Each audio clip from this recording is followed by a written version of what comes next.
এটা ভারসাম্যহীন এক কাফেলা, এর নাম হইল আমির হামজা।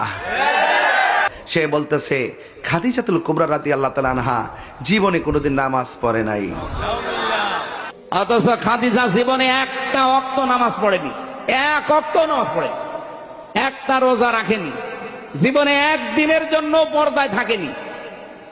বলেন, তার পুরা জীবন আমি পড়ে দেখেছি, জীবনে কোনোদিন তিনি পর্দায় ছিলেন না, নামাজ পড়লেন না, রোজা রাখলেন না, হজ করলেন না, যাকাতও দেননি, পর্দায়ও নেই। এই খাদিজাতুল কুবরা রাদিয়াল্লাহু তাআলা আনহা তিনি এমন খাদিজাতুল কুবরা যিনি দিনের জন্য সব সম্পদ এমন একটি মুহূর্তে দিনের জন্য ব্যয় করেছেন, তখন আমাদের দিনের বড় সংকট ছিল। ওই মুহূর্তে আমার রাসূলুল্লাহর সুখ এবং দুঃখের সাথী চিৎকার মেরে কন্যা সুবহানাল্লাহ। সেই খাদিজাতুল কুবরা রাদিয়াল্লাহু তাআলা আনহা সম্পর্কে আমি একটা হাদিস নিয়ে আসছি। এই হাদিসটা হলো আউয়ালু মান সাল্লা মা'আন নবী সাল্লাল্লাহু আলাইহি সাল্লাম খাদিজা সুম্মা আলী ইবনে আবি তালিব সুম্মা জাফর। রাসূল করিম সাল্লাল্লাহু আলাইহি সাল্লামের সাথে সর্বপ্রথম নামাজ পড়েছেন তিনি কে? তিনি হলেন খাদিজাতুল কুবরা রাদিয়াল্লাহু তাআলা আনহা। সুবহানাল্লাহ।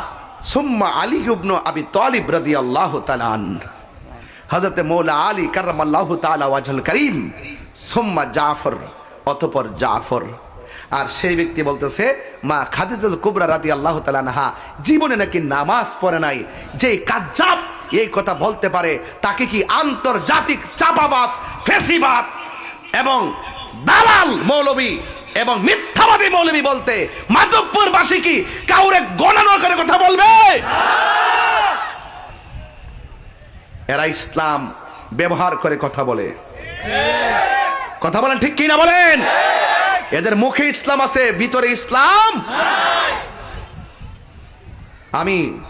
আমি বলবো অনতি বিলম্বে তওবা করার জন্য, আর ইন্টারিম গভর্নমেন্টকে বলবো আপাতত তার একটা জাদুঘরে রাখেন, মানুষের চিন্তা রাখুক যে এটা আন্তর্জাতিক মিথ্যাবাদী।